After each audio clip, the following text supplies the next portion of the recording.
Bonjour chers auteurs indépendants, je m'appelle Cindy Duhamel, je suis prof et auteure de romans.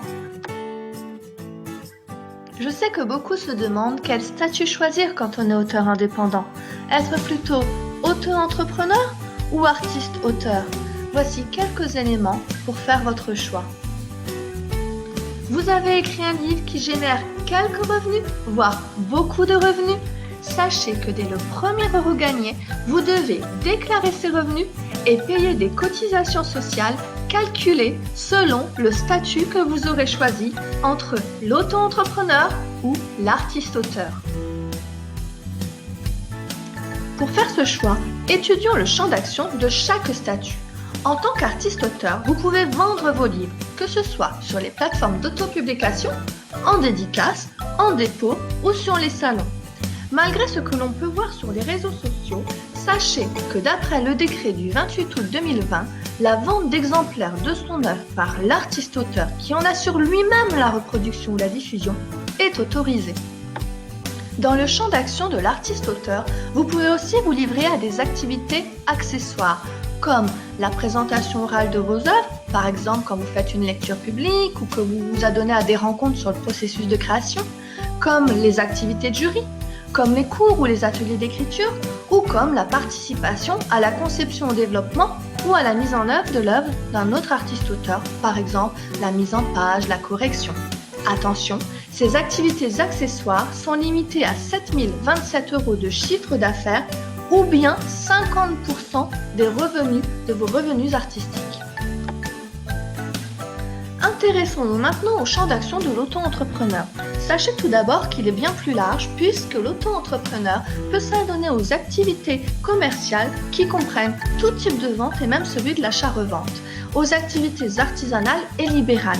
Petite parenthèse cependant, depuis la création du statut de l'artiste-auteur, le statut de l'auto-entrepreneur est plus limité pour les activités artistiques. En effet, les activités artistiques dépendantes de la maison des artistes, à savoir l'écriture et la vente de ses propres livres, sont exclues du champ de la micro-entreprise.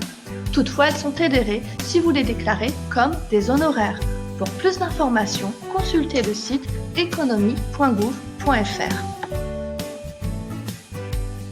Je suis auteur, les deux statuts peuvent me convenir. Je choisis lequel? Mais tu as raison, voyons ensemble les avantages et les inconvénients de chaque statut. Comparons d'abord les revenus. En tant qu'artiste-auteur, sachez que votre chiffre d'affaires n'est pas plafonné.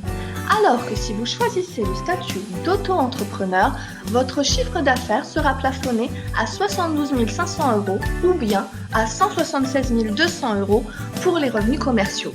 Bon, il faudrait vendre vraiment beaucoup de livres pour choisir l'auto-entrepreneur ici.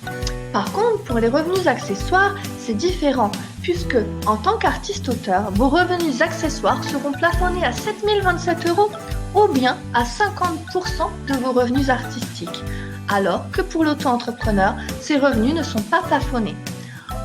En gros, si vous êtes un auteur qui a beaucoup d'activités accessoires comme le coaching, la correction, la mise en page, il sera plus judicieux de choisir le statut de l'auto-entrepreneur. Comparons ensuite les charges. En tant qu'artiste-auteur, bonne nouvelle, vous serez exonéré de la CET. La CET est la taxe qui comprend la cotisation foncière sur les entreprises et la cotisation de valeur ajoutée des entreprises. Alors que si vous êtes auto-entrepreneur, vous devrez vous acquitter de cette taxe la deuxième année d'exercice. Concernant les cotisations, sachez qu'elles sont allégées quand vous êtes artiste-auteur, puisque même si le calcul paraît compliqué, vous paierez 16,20% du BNC majoré de 15%, mais retranché de 34% ou des frais réels. Alors que si vous êtes auto-entrepreneur, vous paierez 22% du chiffre d'affaires. Bien entendu, vous pourrez bénéficier d'un allègement si vous avez l'autorisation d'être affilié à l'ACRE, c'est pour les demandeurs d'emploi. Donc, les cotisations sont plus allégées dans le statut de l'artiste-auteur.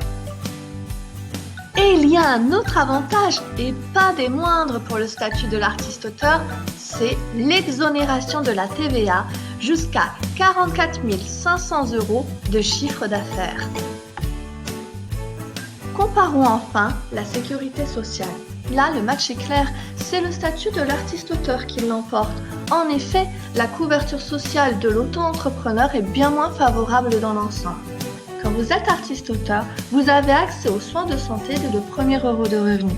Vous pouvez valider un trimestre de retraite dès lors que vous déclarez 1 500 € de revenus, alors que pour l'auto-entrepreneur, il faut avoir déclaré 2 880 € de revenus en BIC ou 4 137 € de revenus en BNC. Quand vous êtes artiste-auteur, vous bénéficiez des indemnités maladie, maternité, paternité, décès des 9 135 € de revenus. Finalement, si vous n'avez pas d'autre activité que celle d'écrire des livres et de les vendre, eh bien, grâce au statut de l'artiste-auteur, la sécurité sociale est bien plus avantageuse de ce point de vue. Enfin, le petit plus du statut de l'artiste-auteur réside dans le droit à la formation.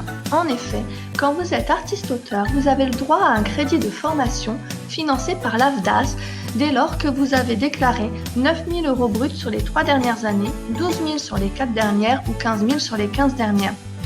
Ce droit à la formation vous octroie jusqu'à 5 000 € par an et par personne. Alors, quel est le résultat des courses, me direz-vous ? Eh bien, si vous avez beaucoup d'activités accessoires en plus de la vente de vos livres, je vous dirais que le statut d'auto-entrepreneur est plus favorable pour vous. Par contre, si vous n'avez pas d'autres activités salariées, retenez bien que le statut social de l'artiste-auteur est tout de même bénéfique pour les droits à la retraite. Maintenant, il s'agit pour vous d'analyser votre situation personnelle pour faire votre choix. Retrouvez tous mes trucs et astuces pour les auteurs indépendants ainsi que le fichier récapitulatif de cette vidéo avec des informations complémentaires sur mon site www.cindyduhamel.com. À bientôt pour une autre vidéo. Bisous!